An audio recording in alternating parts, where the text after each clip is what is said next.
Welcome to your Daily Writing Habit, episode number 473.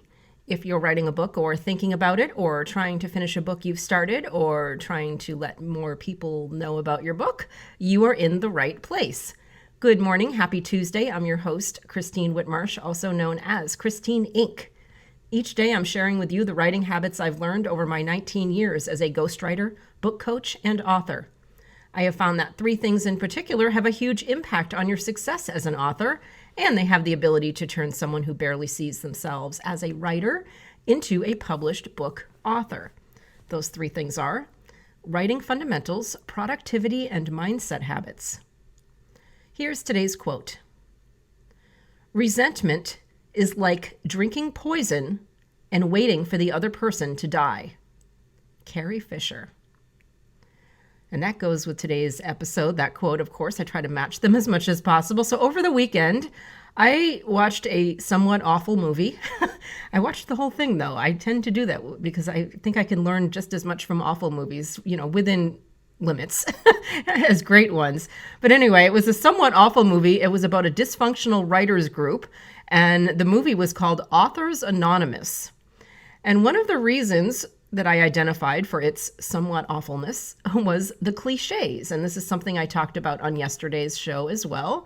So yeah, just very cliche writers, like massively neurotic, egotistical, totally broke and desperate, obviously living in LA. You have to live in LA if you're going to be a broke, desperate, massively neurotic, egotistical writer, apparently, or wannabe writer.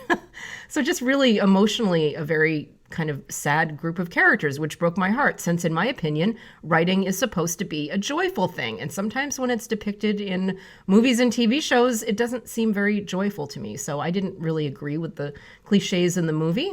But the plot line of the movie, this is what I want to focus on today, was how one of the writers in the group hits it big, and the other writers, they do not take her success very well at all. Like, she gets the six-figure, it's just like magic, all in like 1 week, I think. Somehow, talk about a miracle. Somehow she's a totally unknown first-time author. She gets a literary agent. Her book is sold like 5 minutes after that. Six-figure movie rights are sold 5 minutes after that, and she's famous 5 minutes after that. It's just total unicorn miracle.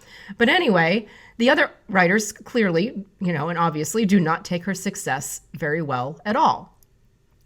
And even though this movie was kind of just a walking cliche, the plot line did bring up a good question. As authors, do we really support each other?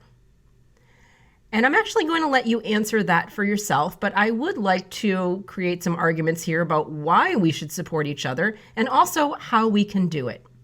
Let's start with why we should support each other as authors. Because there are so many odds and obstacles against us, why would we unnecessarily create another one through real or imagined competition and jealousy? Trust me, we don't need to add more anxiety to the process of being an author. We've got enough already. I'm speaking on behalf of myself and maybe some of you.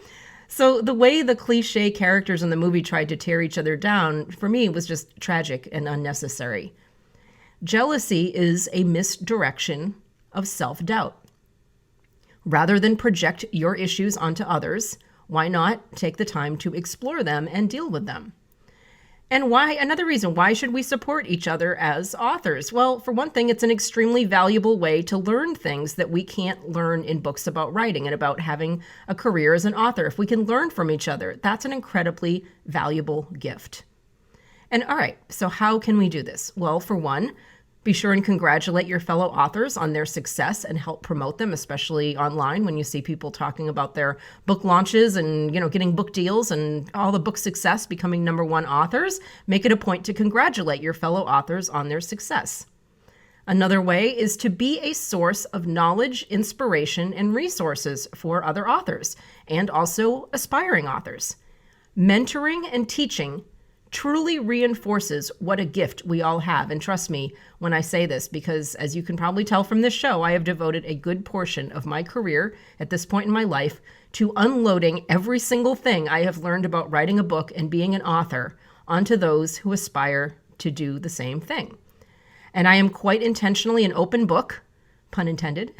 And that's why I show up here on the show every single day, 7 days a week, sharing what I know, and also in my Inc. authors group all over social media, my Writers Club Live program, book coaching. I mean, just everything I can possibly do to help other authors, because believe me, there's no way you can be jealous of other people's success if you have an active mission to help and be of service to them.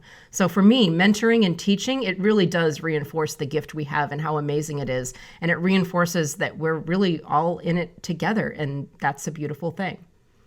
So one last note on how to avoid the old jealousy monster when it comes to other authors. Like I am, it's good to be clear on your why, your mission, because your mission, your purpose, that's your driving force. That is unique to you. Having a clear purpose for your writing and your career as an author helps repel negative moods like jealousy. And jealousy is not a mood that is conducive to creativity. And speaking of supporting your fellow authors, be sure and join my Inc. authors group on Facebook. That's why I created it. And it's a beautiful place. And believe me, everything I just described about authors supporting each other, and there's a camaraderie and no jealousy that I've seen anyway, and I would eliminate it pretty quickly. It's a very, very pleasant place with fantastic, amazing people. And just case in point, whenever a new person shows up, everybody shows up on the thread and they welcome that person. How can I help you? What information do you need? It's phenomenal, the community. And it's amazing to me. And I'm incredibly grateful for the authors in there. So Inc. Authors on Facebook. Would love to see you there. Thank you for joining me here on Your Daily Writing Habit, where I am helping you write and finish writing an awesome book. Until tomorrow, happy writing.